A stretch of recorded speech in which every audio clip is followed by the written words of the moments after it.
Assalamualaikum warahmatullahi wabarakatuh. Perkenalkan, di sini nama saya Saifur Rahman, absen 34 dari kelas 11 IPS 2. Di sini saya akan menceritakan cerita pendek yang sudah saya buat.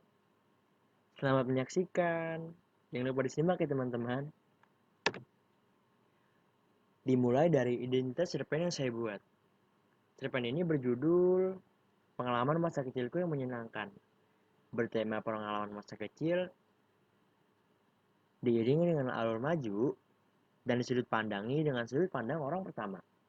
Bagi belum ada yang tahu apa itu sudut pandang orang pertama, yaitu sudut pandang yang menempatkan penulis sebagai tokoh utama bagi ceritanya sendiri.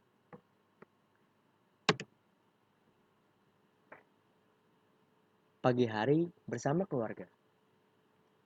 Di suatu hari, ketika aku terbangun dari tidurnya aku mendengar suara burung berkicau sangat ramai sekali, menandakan bahwa cuaca di pagi hari ini sangat cerah.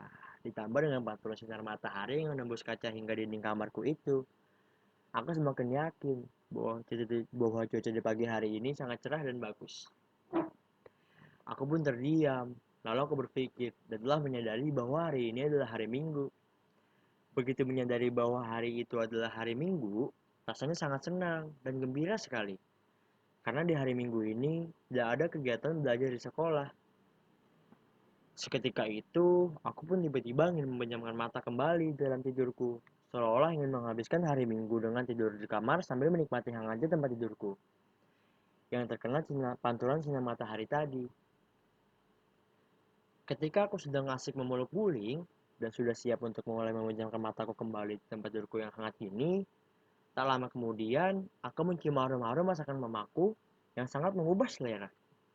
Tak banyak berpikir lagi. Yang tadinya ingin memejamkan mata kembali, setelah mencium aroma-aroma masakan mama, aku pun langsung terbangun dari tempat tidurku, lalu minum segelas air putih, dan menuju kamar mandi untuk mencuci muka dan menggosok gigi. Tidak lupa mandi ya teman-teman. Setelah selesai dari kamar mandi, aku pun langsung menuju ke dapur untuk memastikan benar atau tidak nih mama yang memasak masakan yang aromanya sangat menggugah selera. Semua pun terjawab oleh senyuman mama yang sangat manis. Sesudah dari dapur, sambil menunggu masakan mama yang matang dan dapat disajikan di meja makan, aku pun langsung menuju TV. Aku pun langsung menuju ruang TV untuk menonton TV kesukaanku, yaitu SpongeBob SquarePants. Setelah beberapa menit menonton, lalu terdengar suara mama yang sedang memanggil nama-namaku. Tak banyak tingkah lagi, aku pun langsung bergegas menuju ke mama di ruang makan dan menyantap masakan-masakannya yang sangat enak bersama keluarga. Tiba-tiba, aku pun mendengar suara temanku yang menghampiri rumahku untuk mengajak berpetualang di hari Minggu. Nah, disinilah ceritaku dimulai. Petualangan di akhir pekan. Aku pun langsung membuka pintu rumahku sambil bertanya kepada teman-temanku. Mau pada kemana nih pagi-pagi udah nyamper ke rumah? Teman-temanku menjawab, ayo kita berpetualang. Tak banyak kata lagi, aku pun langsung mengambil sendal jepit sambil meminta izin kepada mama untuk bermain dan berpetualang bersama teman-teman. Sepanjang perjalanan, aku mulai penasaran banget. Sebenarnya kita ini mau berpetualang kemana? Ternyata teman-teman yang lainnya pun belum tahu akan kemana berpetualang pada hari Minggu ini. Yang penting jalan aja dulu katanya. Memang ada-ada saja teman-temanku. Daripada jalan-jalan nggak jelas, kita pun mampir ke rumah Indra yang kebetulan di dekat rumahnya terdapat empang. Kedatangan kita itu bukan hanya sekedar mampir, tapi kita mempunyai rencana yaitu mengajakkan untuk bermain bersama. Ketika kami ajak untuk bergabung bermain bersama, dia pun sangat senang sekali dan sangat semangat untuk bergabung dan bermain bersama kami. Ada salah satu dari teman kami yang mengusulkan begini, daripada kita berpetualang gak jelas, mending kita mancing aja yuk di rumah kamu, Ndra. Gimana? Dan ternyata usulannya itu diterima oleh pemilik rumah itu. Beruntung sekali kami. Memancing ikan bersama teman. Pada akhirnya, kita pun berangkat untuk memancing ikan di empang. Setelah beberapa menit jalan menuju empang, kita pun sampai di sana. Ternyata perjalanan dari rumah Indra menuju Empang tidak membutuhkan waktu yang lama. Sampainya di sana, kami pun langsung membawakan peralatan untuk memancing yang telah dibawa dari rumah Indra. Dan mulailah kami semua memancing di empang tersebut. Pada akhirnya, sebagian rombongan ada yang berpencar, dan ada yang tetap bergabung dalam rombongan untuk memancing ikan. Sekitar 1 jam lebih, kami pun mulai letih. Karena cahaya matahari yang bersama kami menyorot itu, akhirnya kita memutuskan untuk mengakhiri mancing ikan ini. Pengalaman baru, mandi di sungai. Setelah tadi memutuskan berhenti memancing ikan, kami pun berjalan mencari tempat untuk berteduh sambil beristirahat. Di tengah perjalanan, salah satu temanku melihat sungai yang sangat jernih dan bersih. Dan seketika itu pun langsung melompat ke dalam sungai tersebut. Kita semua kaget dan terdiam. Sejenak kita melihat reaksi lompatan temanku ke sungai itu, namun tak lama kemudian, melihat temanku yang asik bergoyang di perairan sungai yang nyeri itu, kami pun langsung menyusul untuk melompat ke dalam sungai itu. Dan akhirnya kami semua mandi bersama di sungai. Air sungai yang sangat jernih dan bersih ini membuat rasa lelah dan rasa haus kami pun hilang dengan sendirinya. Saking asiknya, bergoyang sambil bercanda tawa tak terasa bahwa kita sudah 30 menit lebih mandi di sungai. Memang cuma sebentar, tapi meskipun cuma sebentar, badan kami pun sudah mulai kedinginan sekali. Akhirnya kami memutuskan kembali untuk menyudahi mandi di sungai ini dan berencana untuk mengangkat badan yang kedinginan tadi. Makan bersama di ladang. Setelah mandi di sungai, kami pun beristirahat di bawah pohon. Sebagian dari teman-teman kami ada yang membuat api, ada yang memanjat pohon kelapa, dan sebagian lainnya membersihkan ikan hasil pancing tadi di empang.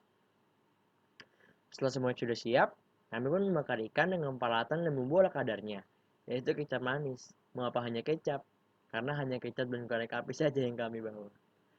Setelah selesai bakar-bakar dan makan ikan, kami pun langsung melanjutkan perjalanan dan bertujuan untuk mencari capung di sawah. Menangkap capung di sawah-sawah yang membentang luas, di samping tujuan mencari capung, kami juga mencari buah ciplukan. Nah, mungkin di antara teman-teman belum ada yang tahu nih, apa itu buah ciplukan. Buah ciplukan adalah buah yang manis berbentuk bulat sebesar kelereng, berwarna hijau bila mentah, berwarna coklat bila matang, yang rasanya amat manis.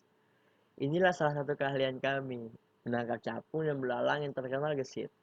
Dengan tangan kosong, dengan jurus yang mengejutkan bagi hewan berkaki 6 itu, kami memiliki keahlian menangkap capung dan belalang. Tak peduli yang sedang terbang di udara atau yang hinggap di ranting dan pucuk daun tanaman. Kami bisa menangkapnya tanpa jaring loh. Salah satu temanku masang kuda-kuda dan siap menangkap buruan. Ia berdiri mematung, tangannya direntangkan, dengan telapak tangan terbuka ke atas, matanya berputar mencari tapung yang terbang di udara. Berharap ada yang mau lewat di atas kepalanya. Tuhan pun mengabulkan permohonannya. Setelah beberapa lama kemudian, seekor capung bermanuver di atas tubuhnya. Naik, menungkik, terbang lagi. Dan akhirnya terbang melesat di atas kepala temanku itu. Dengan cepat, secepat kilat, kedua tangan telapak temanku itu bertemu. Puk! Menangkap capung tersebut. Capung itu sudah dapat sekali bertepuk. Hebat bukan? Manusia diciptakan dengan keahlian kelebihan masing-masing. Kami diciptakan dengan kelebihan menangkap serangga. Ada yang lebih hebat lagi. Beberapa temanku bahkan bisa menangkap capung yang sedang terbang di udara, bagai menangkap gelembung balon. Mereka hanya tinggal meloncat, melambaikan tangan, lalu capung dalam genggaman. Luar biasa. Aku hanya bisa berhasil melakukan itu sekali 2 kali. Selebihnya gagal. Meskipun aku tak begitu mahir menangkap capung yang sedang terbang di udara, aku mahir menangkap capung yang sedang hinggap di ranting atau di pucuk daun. Jika ada capung yang hinggap, mataku fokus. Tanganku mengambil ancang-ancang beberapa sentimeter di samping buruanku. Setelah aku merasa waktunya tepat, aku menggunakan tangan, mendatar, cepat, pasti, sepersekian detik, dan capung tertangkap. Aku syok. Capung itu terkejut dengan keadaannya sekarang. Sayapnya terikat oleh 2 jari manusia, tak bisa terbang. Capung itu menggeliat, memberontak. Aku memasukkannya ke dalam plastik yang telah dilubangi kecil-kecil agar capung di dalamnya bisa bernafas. Capung itu berputar-putar mencari jalan keluar. Aku mau mengamati capung yang terdiam itu. Bola mata yang bundar dan besar berputar-putar, sungguh lucu. Warna tubuhnya sungguh menawan, didominasi biru cemerlang. Berbelang kuning, sayapnya bening, berwarna-warni, bagai warna pelangi saat menguntungkan sinar matahari. Sungguh cantik di tanah Allah yang satu ini. Aku pun duduk, sibuk memandangi capung tangkapanku. Tak peduli dengan perlombaan menangkap capung itu. Satu capung dalam genggaman itu sudah cukup bagiku. Capung itu mengepak-ngepak, lemah. Entah mengapa aku kasihan. Dia terlihat pasrah, matanya tak lagi berbinar, sayu. Dia semakin lemah. Aku tak ingin kalau capung ini sampai mati. Makhluk ciptaan Tuhan yang cantik ini tak boleh mati. Apalagi mati karenaku. Seketika aku teringat kata ibu, kalau aku tak boleh menyiksa binatang, karena itu berdosa. Dalam hati aku pun berkata, oh Tuhan, apa yang sedang aku lakukan? Akhirnya aku memutuskan. Ku ambil capung dari plastik, kujepit sayapnya dengan jariku, lalu ku angkat ke atas. Lalu ku bebaskan. Sayapnya mengepak-ngepak, lunak linglung. Terbangnya terseok-seok. Namun dengan cepat ia menyimbangkan tubuhnya terbang ke atas. Dan seakan menoleh ke arahku berkata, terima kasih. Aku melambangkan tangan dan membalasnya. Sama-sama. Mungkin di sini saya terlihat gila. Tapi jangan pernah meremehkan imajinasi anak kecil. Dia penghayal yang hebat. Kemudian, capung itu melesat gesit ke angkasa. Aku menatap takzim kepergiannya. Aku merasa lebih bahagia. Beberapa saat kemudian, temanku menghampiriku. Dia bingung melihat tanganku yang kosong. Seketika ia pun bertanya dengan heran. Mana capungmu? Tidak dapat sama sekali. Aku tersenyum dan berkata, sepertinya kita tidak bisa berlomba menangkap capung lagi. Aku menunjuk plastik yang dipegang oleh temanku. 3 ekor capung sekaligus berebut tempat dan oksigen di dalamnya. Sambil masang wajah serius, aku pun berkata, kalau mereka mati, arwah mereka akan menghantuimu tiap hari. Temanku bergidik. Sambil tersenyum datar, ia pun berkata, ada saja kamu. Aku hanya tersenyum, melangkah pergi. Di belakangku, temanku tadi buru-buru melepaskan plastiknya. 3 ekor capung pun terbang bebas. Kenikmatan dan ketegangan menangkap capung menyergapku. Aku juga ingin melihat keindahan warnanya. Akhirnya tidak tahan. Aku menangkapnya, hanya melihat sebentar, lalu kulepaskan lagi. Berbeda dengan capung. Belalang mudah ditangkap. Bagi kami, mereka tak terlalu gesit, tapi kami tak begitu suka menangkap belalang. Selain tak ada kenikmatan saat menangkapnya, belalang juga sering membuat kotoran dan cairan bau saat ditangkap. Alhasil kami harus mencuci tangan bersih-bersih saat menangkapnya. Semenjak itu, aku tak pernah menangkap capung dan belalang. Aku cukup bahagia melihat mereka terbang sesuka hati ke sana kemari, menghias angkasa. Ternyata yang seperti itu lebih indah, melihat mereka bahagia. Tak ada yang lebih bahagia dari kebebasan, bukan? Setelah selesai menangkap dan melepaskan capung, kami pun melanjutkan perjalanan. Di tengah perjalanan, kami menemukan petani semangka yang sedang memanen semangkanya. Ternyata, salah satu dari kami ada yang menghampiri petani tersebut. Membantu petani di ladang.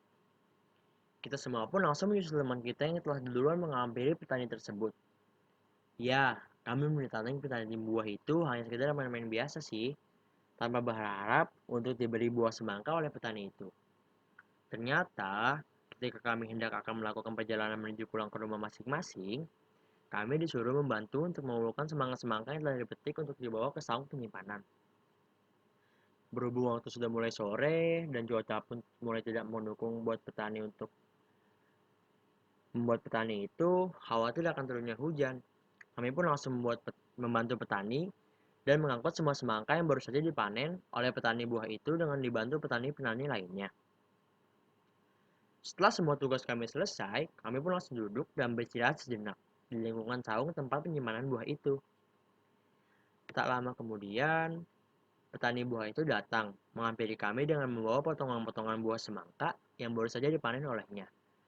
Dan petani itu pun berkata demikian, "Nak, ambil semangka ini dan makanlah untuk kalian. Anggap saja ini sebagai ucapan terima kasih Bapak atas kebaikan kalian." Seketika kami pun menjawab, "Sebelumnya terima kasih Pak atas kebaikan Bapak yang telah memberikan buah semangka ini untuk kami." Sesudah makan buah semangka, berhubung waktu sudah mulai menunjukkan pukul 4, setengah 4 sore, kami memutuskan untuk pamitan kepada Bapak Petani dan pulang ke rumah masing-masing. Bermain bola ketika senja. Akan tetapi, ketika sedang dalam perjalanan pulang, di tengah perjalanan, kami melihat suatu kelompok yang sedang bermain sepak bola di lapangan. Tak banyak bincang lagi. Aku dan yang lainnya pun ikut bergabung dalam permainan itu. Nah, ini dia momen di masa kecil yang paling seru kalau diingat-ingat. Rasanya ingin tertawa sendiri sewaktu mengingat hal lucu di kala itu. Enaknya pada waktu kecil itu punya banyak waktu dan banyak teman. Bisa melakukan permainan apapun, termasuk salah satunya bermain bola. Dan ada beberapa aturan yang membedakan dalam permainan bola yang dibuat. Dan akan sangat berbeda dengan peraturan permainan sepak bola yang resmi. Setelah asik bermain bola, berbagi umpan, menendang bola, menangkap bola, hingga tak terasa waktu pun sudah mulai sore, yaitu menunjukkan pukul 5 sore. Dan kami pun mengakhiri permainan bola tersebut karena pantulan cahaya matahari yang tadinya memancarkan sinar begitu cerah sudah mulai redup. Itu tandanya hari sudah mulai menjelang sore.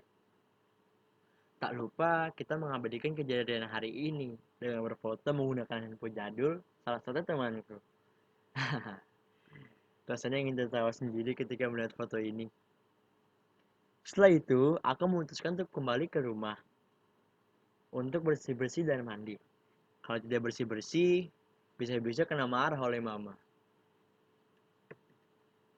Sholat maghrib bersama di masjid.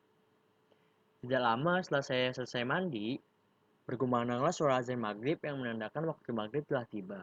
Dan saya langsung bersiap untuk pergi ke masjid di dekat rumah. Masjid tersebut bernama Masjid Jami Baitur Rahim. Baru ingin keluar pintu, tak lama kemudian teman-teman saya datang untuk mengajak berangkat ke masjid bersama, dan tidak lupa kami juga mengunjungi teman yang lain untuk berangkat bersama.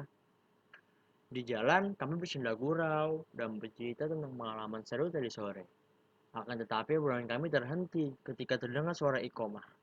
Kami pun bergegas karena iqomah sudah berkumandang, yang menunjukkan sholat akan segera dimulai.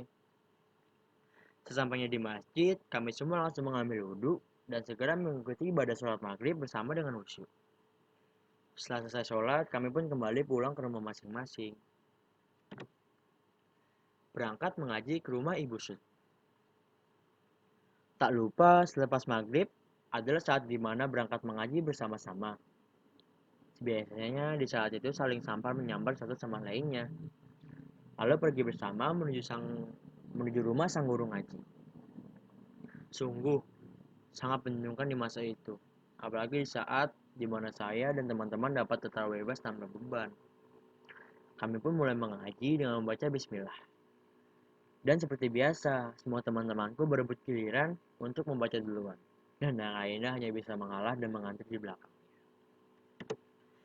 Menutup hari sebelum pulang ke rumah. Asyiknya bermain di masa kecil hingga tidak mengenal batas waktu bermain. Tidak siang, tidak sore, tidak malam. Asalkan ada yang mengadakan, pasti jadi.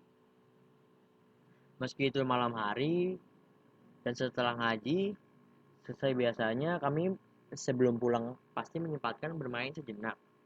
Bermain kejar-kejaran hingga meminta kumpet, memanglah jikala itu tetaplah asik dan gak ada bosan-bosannya. Meski sudah bermain hal yang sama, namun tidak membuat kami bosan.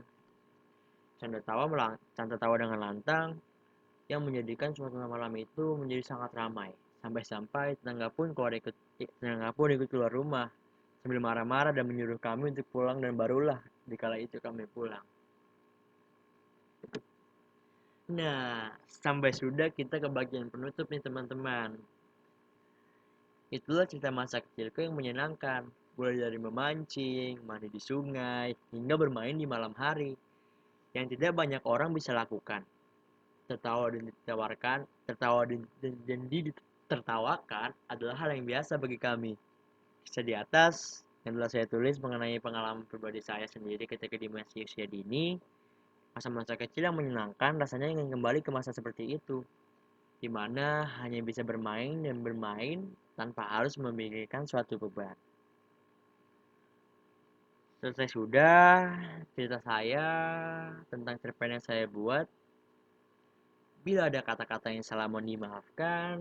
Bila ada sumur di bila ada sumur di ladang, bolehlah kita menumpang mandi. Bila ada kesempatan datang, bisa kita berjumpa lagi. Wabillahi taufiq wal hidayah. Wa hidayah. Wassalamualaikum warahmatullahi wabarakatuh. See you. Terima kasih sudah menyaksikan.